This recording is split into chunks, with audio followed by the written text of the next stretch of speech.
Good morning. Good morning, everyone.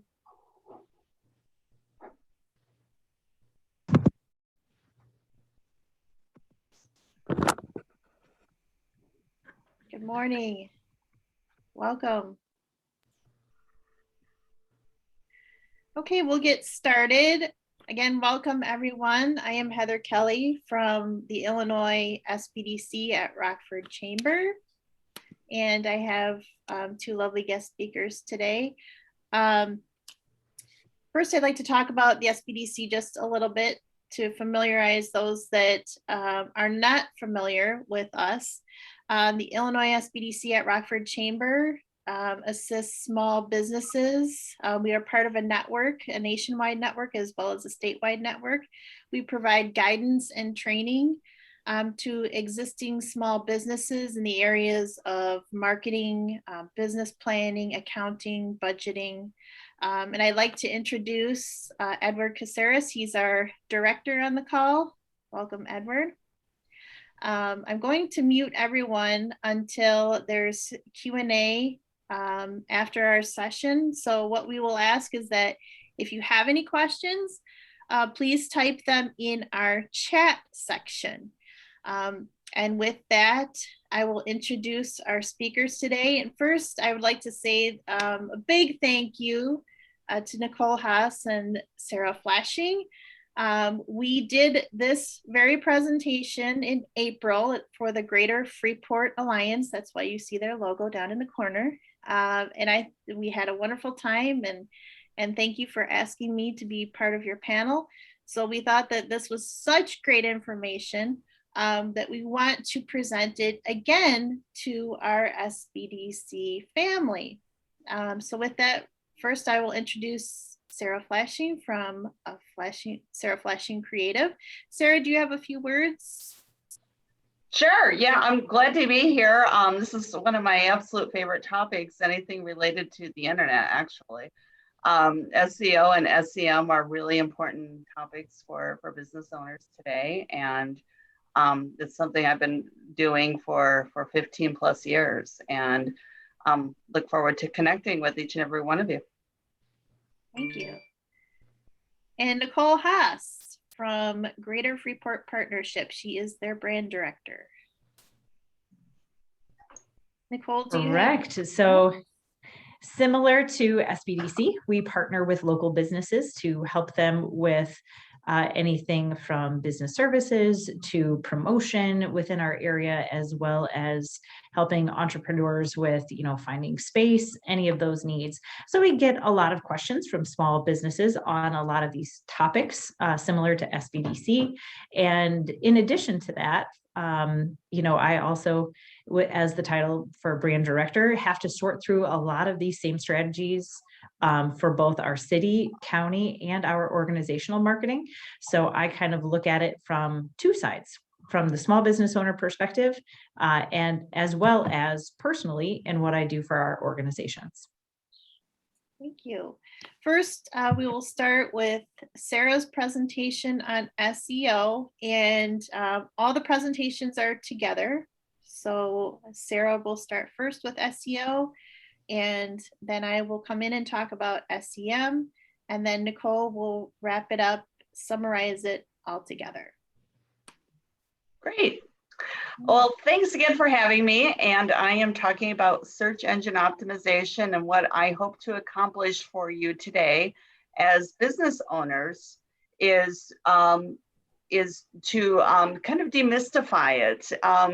When you think of search engine optimization, you often think about those things that your web developer or your IT department are doing in the background of your business. But SEO has everything to do with what you're doing on the front end. Search engine optimization, SEO, as the shortened form of the word is really about how do you rank in Google and Bing and Yahoo and the search engines. When people are looking for you, or when they're looking for something about you, when do you show up? Where do you show up? Are you on page 1 or are you showing up on page 10? And that may seem like a very technical issue, but it's also a very practical issue related to the content that you're using on your website. So we're going to make some assumptions today. Your company has a website.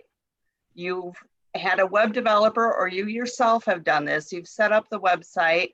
You've installed tools like Google Analytics, Google Search Console, Bing Webmaster Tools, and you've created your listing on Google My Business. These are the basics for moving your business forward to rank in I'm just going to say Google, because whenever anybody gets online to look for something, they're going to say they're going to Google it. I actually don't know anybody that goes to Bing, but I'm sure they do.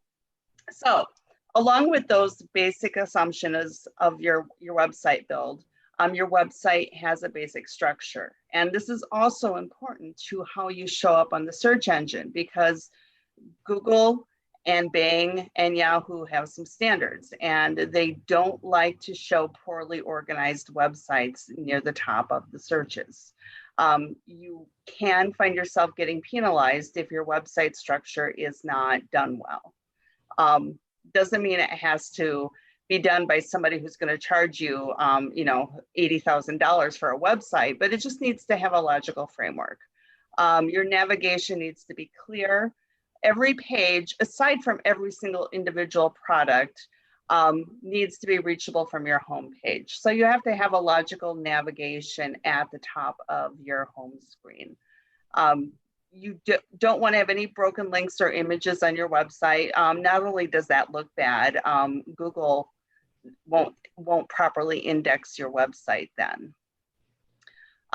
You have relevant content that includes written copy, and all images are named properly. So you may have done some searches for images on Google. Sometimes there are some images that don't have licensing, and some companies may borrow those sometimes, and you can figure out what those are when you do those searches. But if you're searching for a picture of a book, or you want somebody to search for a picture of a book, and you have a book on your website you want them to find, you have to name that book and tag that book properly for it to show up in the search engine. So names and tags are critical to showing up in results. So you have to think ahead. And we're going to talk through this as we go through this section of what we're doing today. You have to get in the mind of the listener, of the searcher. How are they searching for what they're looking for? Because if you think they need something that you have, you need to be naming it and tagging it in a way that they're searching for it. So we'll get to that again shortly.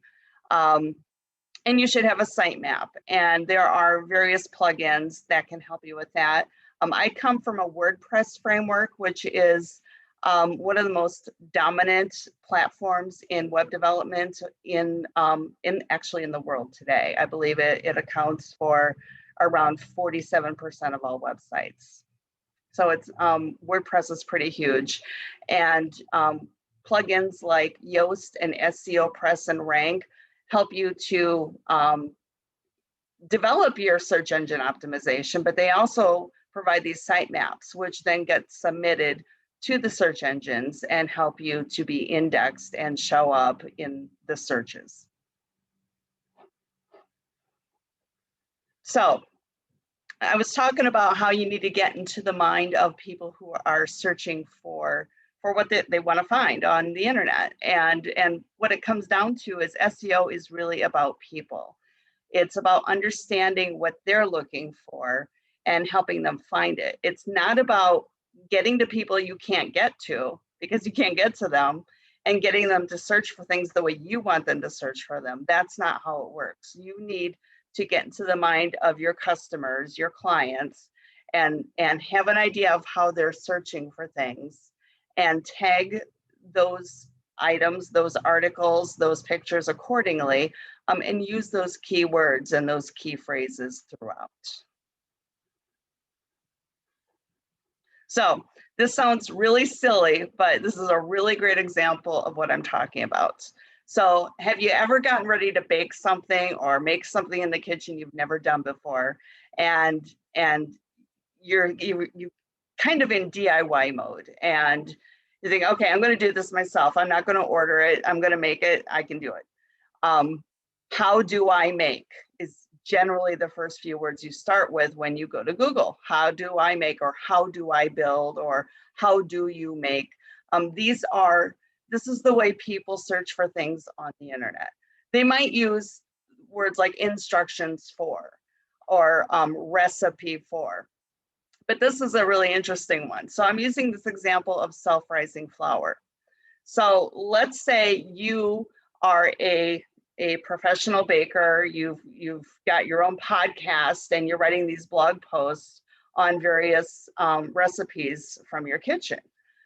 You've written a blog post on how to make self-rising flour. You want people to find this blog post. So how do people go looking for cooking hacks like this is the question. So you go and you search for how to make self-rising flour. So in the copy of your blog post, you make sure that you use phrases that people are looking for. When you think about it, you're thinking alternatives to self-rising flour. Maybe there's another ingredient that I can use. So you're using these words and phrases that people will think of as they're looking for it. And getting back to then how to make self-rising flour. So the next screen shows the previous screen.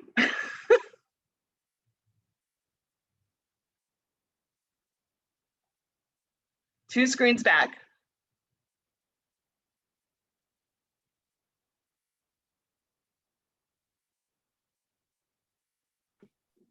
I'm sorry.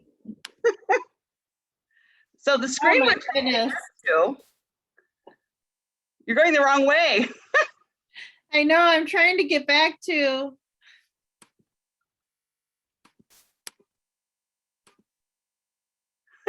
Okay.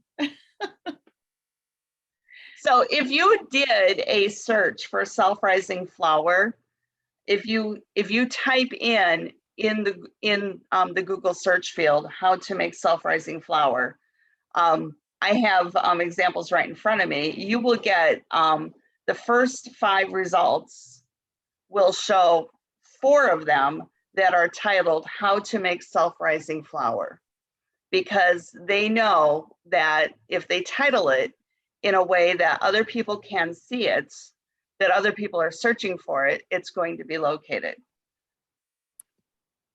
Oh my goodness. What's happening? Your mouse has a life of its own, it looks like. It does. Okay, there you go. So you can see these search results, because these writers knew how to get into my mind, because they're thinking about people like me who are self-sufficient in the kitchen and want to have the DIY experience, because not all flour is self-rising flour. Not everybody has it at home, and I need it for this certain recipe. How do I make self-rising flour?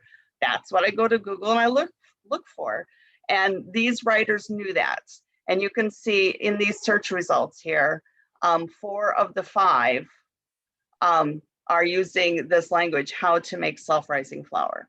And that's what you as business owners need to do on your websites, how you need to transform your writing, your headings, the content of your writing. And if you're not writing content for your website, you need to find a way to get to be writing content for your website, because Google also cares about fresh content. You might not be a blogger per se, but someone in your company can help you write content that people are looking for. If you run a park district, for instance, people want to know the schedule of events. When is the park open? Now that isn't necessarily a topic for a blog post, but it's still content on your website. And so you need to make use of the tools available on your website so that people who are searching for these things can find you in the search results on Google. If you don't use sentence structures, if you don't use keywords related to your industry, you're going to struggle to get people to your website. So this is very overview-ish, and in the course of an hour where three of us are speaking, I really have only just given you a snippet of SEO, but I really hope I've simplified some of it for you. If you take nothing more away from this, except that SEO is about people and really getting into their mind and how they're searching, that will benefit you immensely. On the technical stuff, you still, if you don't do it yourself, you still need to talk to others about that. Let me just go through a few of these SEO myths. I'm not going to touch on all of them. You must submit your website to Google. You should submit your website to Google, but Google indexes everything on the internet, so it doesn't matter whether you do or not. However, if you want to make sure your website gets loaded into Google in the next couple of weeks, because it doesn't like happen instantly, as opposed to 6 months from now, you want to submit your website to Google by submitting the right files. It's kind of a nerdy thing, but it's something that every company needs to do. SEO is something I should pass on to IT. Number 7. No, it's not. It's something you share with your IT department, but your IT department is asking you to provide the content. They're asking you for direction. The IT department can do the technical stuff, but SEO is really about your content and being visible to people who are searching for you by using the right words. Number 11, local SEO doesn't matter anymore. If you are on Google My Business, you know exactly what I'm talking about. Local SEO matters immensely. When you're searching for restaurants, perhaps Italian restaurants, and you don't necessarily type in your area, Google is giving you those anyway. Google knows where you're at. SEO is very local. Another myth is that the more pages your website has, the better. Well, in terms of content, the more content you have that Google can index, that's a great thing. But if you have a one-page website and it has everything on it that your company needs, that works too. But you do want to freshen your content and add to it sometimes. So you don't have to have a 40,000 page website. But if your website is 20 pages and you're regularly adding a blog post every week or two, the search engines are made happy. It's kind of like food to them. Let me pick out one other of these myths. SEO is a one-time activity. That's where I'm going to end it. SEO is an ongoing activity. You can hire somebody to do your search engine optimization, but what they're doing is the technical stuff in the background, connecting you to the tools on the internet that make you more visible to the search engines. But unless you're creating the content that's relevant to your industry and putting it out there, people will not continue to find you in the search results. Content, content, content. That's where I'm going to leave SEO today. Thank you, Sarah. Sorry for the technical difficulties. In fact, while I'm pulling up the next presentation, I would like to remind everyone that we have a presentation this evening with Mike Mastriani, Communications and Team Building. And that will be at 5:30 tonight. Heather, if you would like to make me the host, I have the PowerPoint up and ready to go. Okay. If I could just add one more thing too, if you'd like further information on SEO, I have my notes from this at sarahflashing.com/SEO. Very easy to get to. Thank you.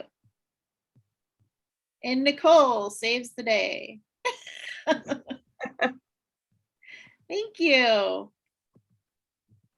Okay, so I'm going to talk about search engine marketing today.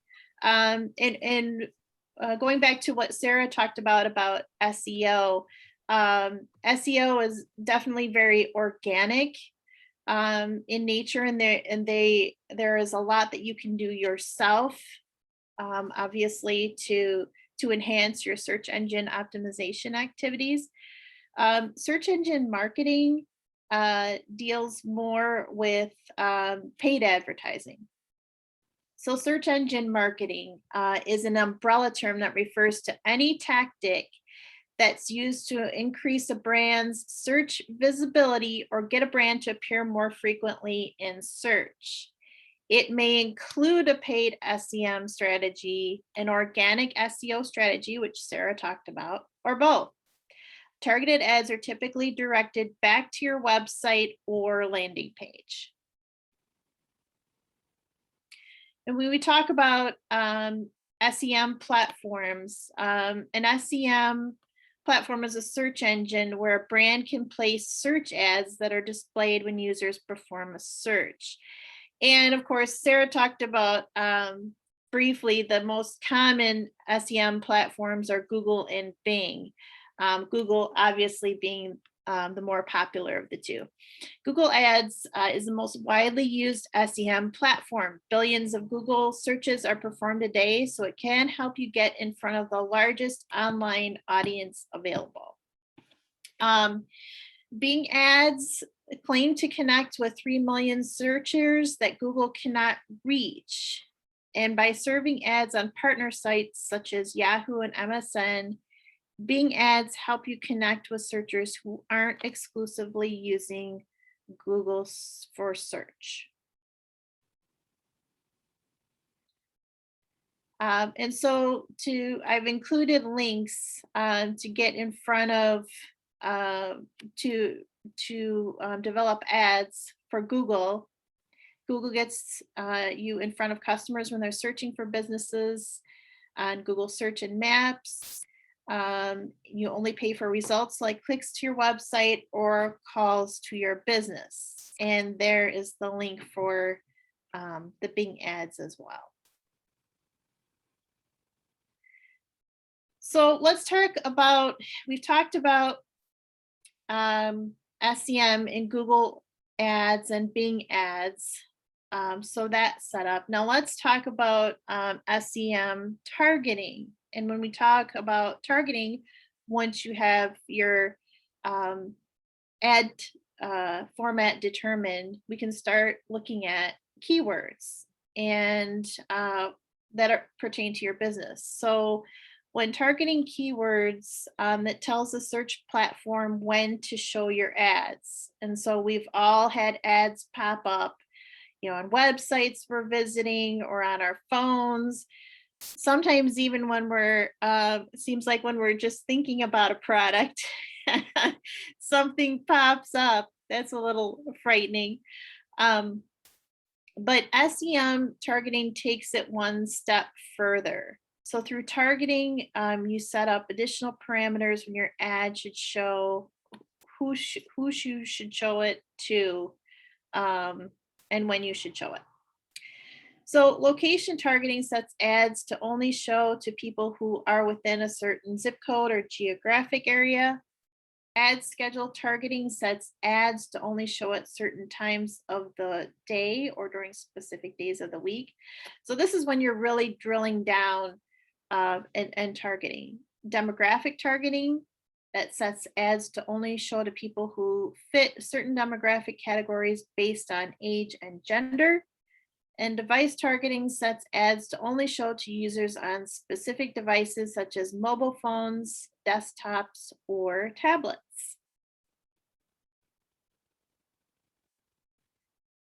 Okay, I need to switch my peep here.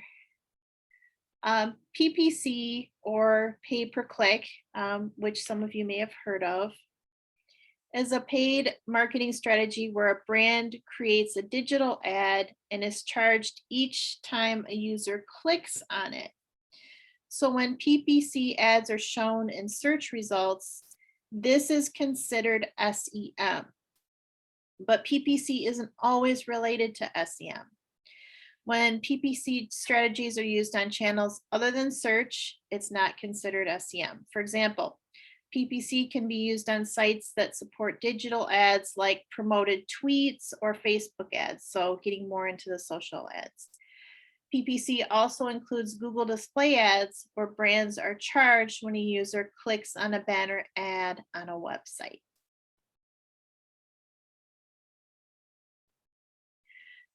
So when we talk about cost per click and cost per thousand, or CPM, CPM is a good option for advertisers who want to drive brand awareness and engagement.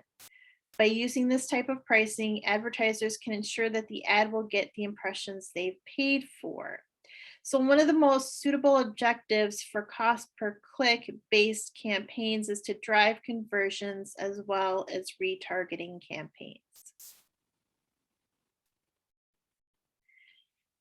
So when we're talking about SEM, of course, we need to talk about how much it will cost. So the recommended monthly budget you should allocate for Google AdWords, we'll talk about that. And this really depends on the client, the industry, your objectives. But typically it starts at $1,000 and ranges $10,000 per month. But there are brands that spend way more than that for an SEM strategy. So really that $1,000 is a good place to start to really get activity for your brand. So when we talk about digital marketing, we also want to talk about traditional marketing as part of your strategy. Someday digital marketing may replace some traditional marketing methods, but not right now. Digital marketing is a necessary supplement to every marketing strategy. And it really is. You still need to have that traditional marketing component. When I talk about traditional marketing, I'm talking about TV, radio, and newspaper, billboards, and the like. The gap with traditional marketing is in the measurability of return on investment. So while digital marketing has been on the rise and continues to do so, traditional marketing is still a key component to reaching the masses and creating top of mind awareness and recall.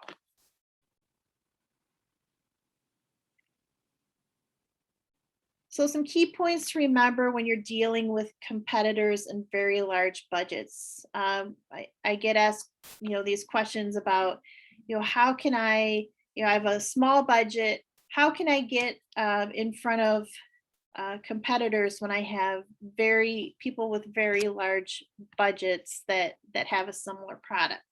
So here are some words of wisdom. Do not race to the bottom with discounts and offers. You can often win by getting more specific with your ad copy. You can create ads that represent the value of purchasing direct from your brand. Do not try to reach every single person the big brand targets. So this is where having that smaller budget can be helpful. The big brands tend to cast a wide net, and so this, as a potentially smaller business, offers a way for you to target areas where your brand has a distinct advantage over the competitors. As with custom copy, it's unlikely the bigger budgets in your space will get particular specific. So that is the advantage to a smaller budget. You can get really specific and targeted with your messaging. Do not use their campaigns as a basis for your own. You have your own branding and your own voice. Manipulate the SEM economy to your advantage by making it smaller. Focus campaigns on markets where you will win. Again, this is where you can get super targeted instead of that blanket approach. Do not play the same game as them. Again, that blanket statement. Larger advertisers look at a larger portfolio as a whole. They know some poor performing keywords will balance with efficient terms. They also view such as an acquisition channel. Okay, this is my contact information, Heather Kelly, Rockford SBDC, my phone number, email address, and our website, rockfordsbdc.org. And with that, I will turn it over to Nicole Haas from the Greater Freeport Partnership to sum up SEO and SEM. Thank you, Heather and Sarah. You guys do such a great job that it really just gives me an opportunity to kind of take a step back from all of those great concepts that we just learned about and talk to you all as individuals. And as much as I love addressing everybody virtually, I am one of those people who appreciates audience participation. So I hate that I cannot see you all in person, because right now I would be asking for raise of hands on some of these different things to give us a better idea of who we're talking to and where you are at in your digital strategy. So first, diving into phases. We really want to create this over time. As Heather and Sarah both mentioned, this is not a race. This is a marathon. And it's easy to get overwhelmed if you try to do all of this at one time. So let's take this in steps. The first would be the search engine listings. So that is what Sarah initially talked about, is going into talking about SEO and SEM. There are certain parameters that we assume you have already established, and those would be claiming your listings on the search engines. So Google My Business. If you Google your business right now, and there is something underneath of the business name that says claim this business listing, it means you have not claimed that. You need to click on that link and then fill out all of the appropriate details. It'll do a little back and forth with you to make sure that you are actually the business owner. Pretty simple process. And then we'll allow you to do the same thing with maps. Maps is also important. Google Maps is so important because if you use Google Maps, you will notice that when you are in a certain location, it can tell you where the closest place is to eat, or find office supplies, or recreation, whatever your business type may be, and Google will list that accordingly. Also, regular updates. One thing that I really have to, and again, I keep going back to Google. We don't want to completely shortchange Bing, but I am more familiar with Google. Google does a great job of reminding you when you might need to make an update. It's like before Memorial Day weekend coming up. We have a Google My Business listing for the Stevenson County Visitor Center, and we list our open hours on there, as I'm sure that anybody who has a retail or office business does as well. It will actually send me a message and say, hey, we have a holiday coming up. Do you need to adjust your hours? That is so important, especially post-pandemic when so many people's hours were disrupted. I can't tell you how many times personally that I have either shown up to a business expecting it to be open and it's not. And then I get a little disheartened, maybe wouldn't go back again, and it's not necessarily the business's fault. Or vice versa. It tells you that they're closed when they're really not, and then you don't make the effort to go there. So always setting those updates, and make it a routine. So if you find that, Monday mornings, your shop isn't as busy, then set aside 2 hours to sit and work on your Google My Business, and updating things on maps and things accordingly. The other thing that Sarah and Heather both talked about that I think is key is spending some time thinking about the demographic of your customer. Whether you're trying to compete in a larger market, as Heather talked about, or you're trying to identify your key target, you are going to save yourself so much time, so much headache if you identify who you think that your target market is. And that's where Google Analytics comes into play. In addition to the Google My Business, the maps, make sure that you have Google Analytics set up for your website. It is amazing for you to see how much traffic you already currently get to your website, where it comes from, and who is being attracted to your website. I guarantee if you haven't looked at this before, it will blow you away. The amount of information that's available, down to gender, geographic area, sometimes even by interest type. The other reason that that's important to look at is because maybe you are actually attracting an audience you weren't even aware that you were attracting. Or you're attracting an audience that you don't really wish to attract, which means that you need to make some changes in your strategy to align with who you want your customer base to be. So all of that I would consider in phase one, really identifying who your target market is and making sure that you've taken advantage of all of the free tools available. Going into phase two is also knowing when to ask for help. There's a really fine line in, as Sarah was talking about, in having your own expertise. So you're the ones writing the blog post because you understand your business better than anybody else. And for you to be able to tag that and keep information current. However, you are the expert in your business. So if I sell a widget, I know how to make that widget better than anybody else. So I know who the end user of that widget is. I know how to talk about that widget better than anybody else.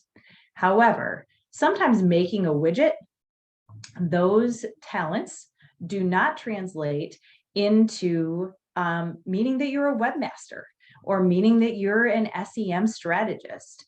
It means that you can create content and find a partner to help you put that content into your website in a timely manner. I will also say I have been blown away by the amount of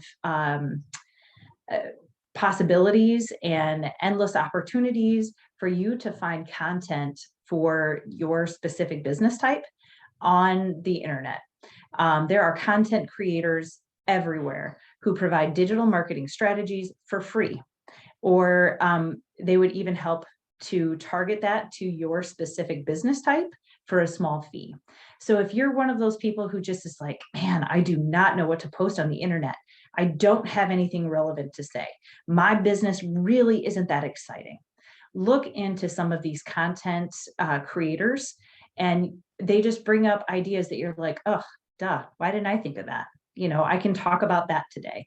I can make a post about that. And whatever it is, please proofread it, make it graphically pleasing, because everything you post on your website and through your social media and digital channels is a reflection back on your brand. So take the time to make sure it's the best that it can be. And if, again, that's not your skill set, don't be afraid to ask for help. Then going into phase three, talking about asking for help. SEM can be expensive, as Heather talked about, and you want to make sure that you are hitting the mark.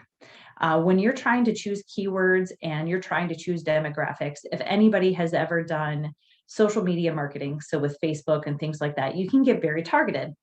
Facebook, though, and Instagram are fairly cheap.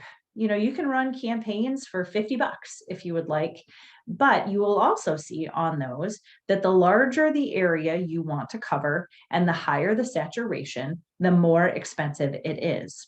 Similarly, with SEM, the more broad your keywords are that you would like to appear in for search field, and the larger the geographic area you'd want to cover, the more expensive it's going to be.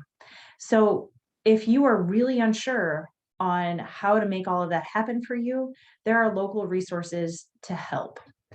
And then I know that it's expensive, especially for small businesses. It's expensive, you know, for large businesses too. I mean, that don't have unlimited budgets. However, consistency is key. You can't throw $1,000 into SEM for 1 month and think that you're going to see a large return. It has to be a strategy that you can sustain for quite a while. Usually in marketing, somebody needs to see something. It keeps going up. It used to be like 3 times, and then it got up to 7. And we are inundated with so many ads all the time. It needs to be at least 10 times before that really ingrains in your brain. So if you can find your niche and know who your customer is and continue to hammer your brand in on that specific niche for a longer period of time, that may be a better use of your dollar than trying to go broad, as Sarah and Heather had talked about. The last thing that Heather mentioned was the digital versus traditional marketing. And everybody's demographic is different. If you tend towards a tech savvy or more contemporary audience, you can probably spend more money in digital than other businesses. You know, a bank, if they're really looking for younger mortgagees, they can look to a more heavily focused digital marketing campaign.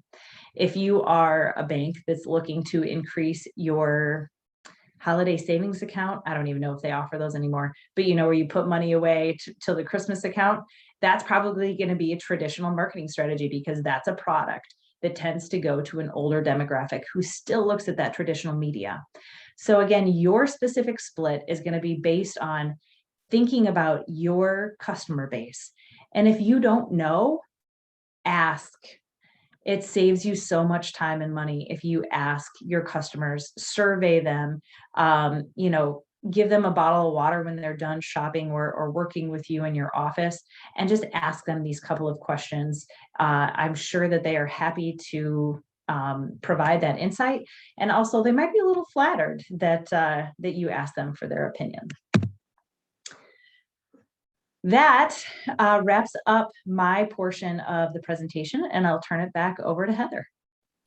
Thank you, Nicole. And I want to thank Sarah Flashing from Sarah Flashing Creative and Consulting for her expertise on SEO, as well as Nicole Haas from the Greater Freeport Partnership. Thank you so much. As I mentioned before, we did this presentation a few weeks ago for the Greater Freeport Partnership, and felt that there was a lot of great information. We had a lot of questions after that. I don't see any questions in the chat, so I will open it up. I know we want to get people out before lunchtime, so I think we have a time for a few questions. So I will open it up to any questions that you have. Does anyone have questions?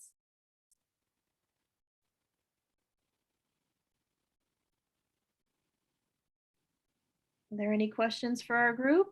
I just want to be sure about one thing that you say in the presentation about that is especially when you fill the content, fill the search engine optimization, is about phrases that reflect what the customer think, more than just single words, or could be a combination of both.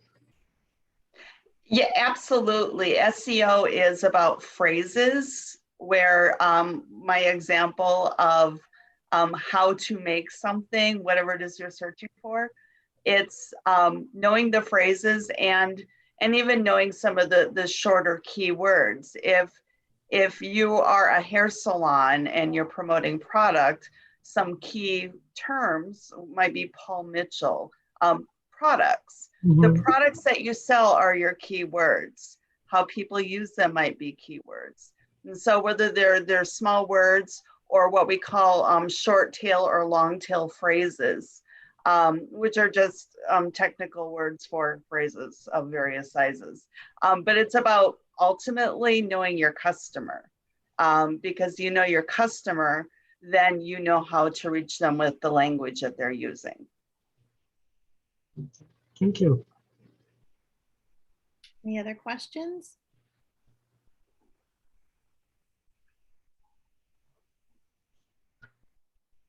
Okay, we have a comment from Karen saying this is very helpful information.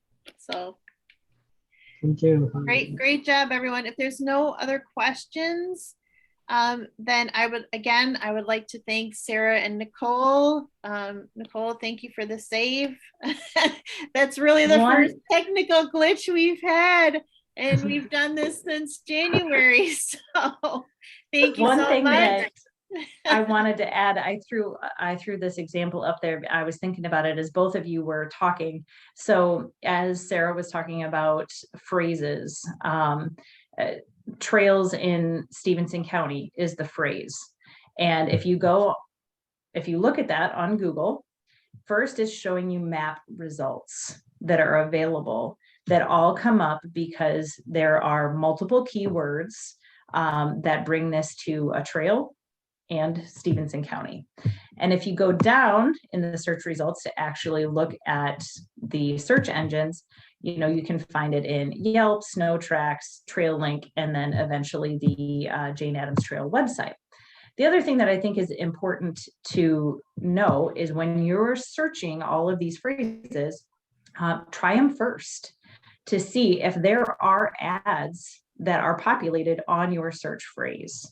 On this one, nobody is competing and paying to get a higher rank for trails in Stevenson County.